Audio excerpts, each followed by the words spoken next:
Yeah, I mean, I'd always looked at General Motors design and particularly at Opel design, and looked at the vehicles and admired the wonderful surfacing on the cars. And I can, think back to many of the vehicles that were around during my time when I was training to become a designer, and were inspired by things like the Junior show car, for example, the Calibra, vehicles that really were inspiring.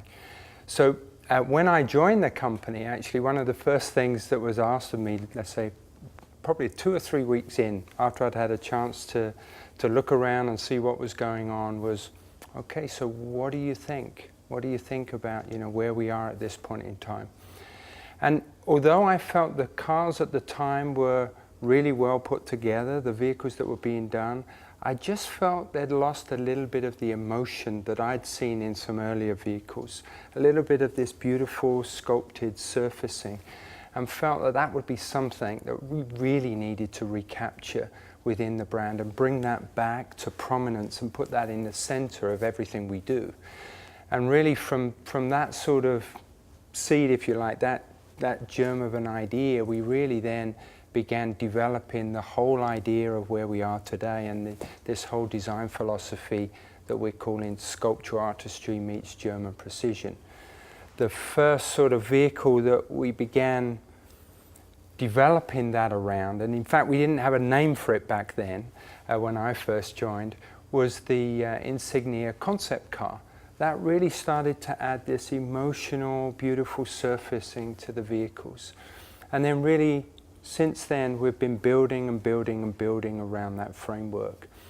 And again, when we were bringing the first production interpretation of that to market, which was the Insignia in 2008, people were asking me, so Mark, what are you gonna call the new design language of Opel?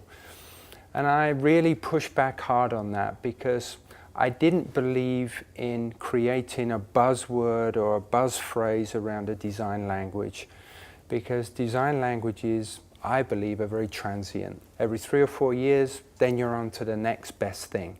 And that's not what I wanted Opel to be. I wanted it to sort of grab some of that rich history that it had and have much more consistency, and really think about how can we drag that through into the future, but always making it contemporary and modern. So we thought about it long and hard, and I said, really what we need is a design philosophy that can stay consistent over time, but that can be reinterpreted.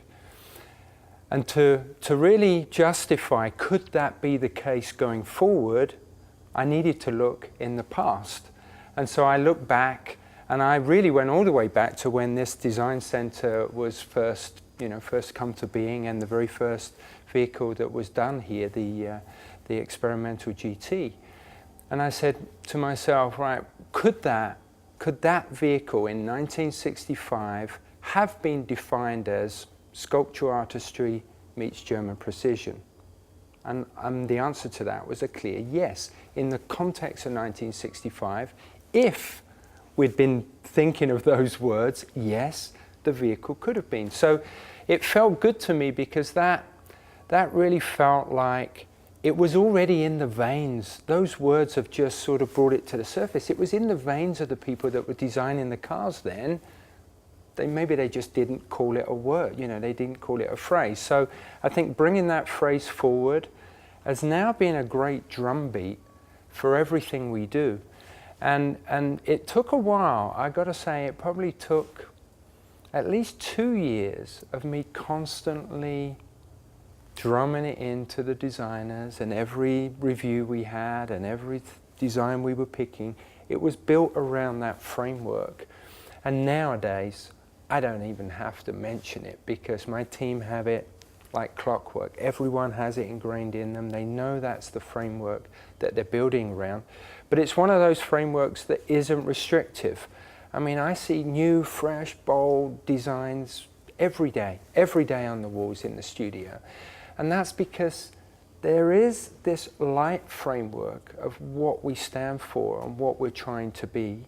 But at the same time, there's a lot of creative freedom, and it really gives the designers, lets them free. And I think that's very important, Because what we don't want to be is a brand that's predictable. You know, if you're predictable, especially in the design world, then by definition you become boring.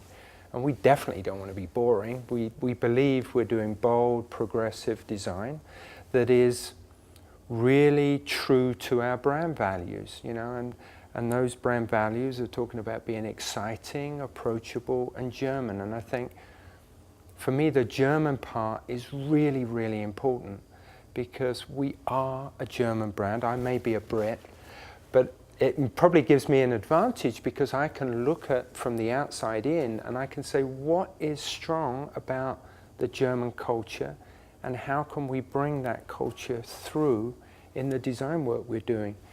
And so, you know, I see, as I say, I see that every day coming through in all the things we're doing in a very exciting way. And the journey is sort of going through various cycles. The first cycle, going back to the point I made at the beginning, was taking that Insignia concept car and then basically rolling out that flavor through everything we were doing. So the Insignia production car, the Astra, the Zafira, then into the more later, more, let's call it brand building vehicles like the Adam and the Cascada, Mocha, all being very successful vehicles for us. Now we've done this complete cycle 1.0, we're really into, I call it design 2.0 now, a little bit like a computer program. We're not throwing the whole philosophy away, we're saying no, our philosophy is the same. It's going to always be the same. But now let's make it applicable for 2014 and beyond. And the car sitting behind me was a great example of that. The Monza show car was meant to be the seed that starts the 2.0 cycle. It's meant to be the car that will inspire every other vehicle that comes along behind it and really then bring that new sense of energy, that new sense of German technical quality, and bring that together with this beautiful flowing sculptural shape. And I think that's what we're going to be seeing over the next 5, 6, 7 years as this vehicle influences everything we do coming forward.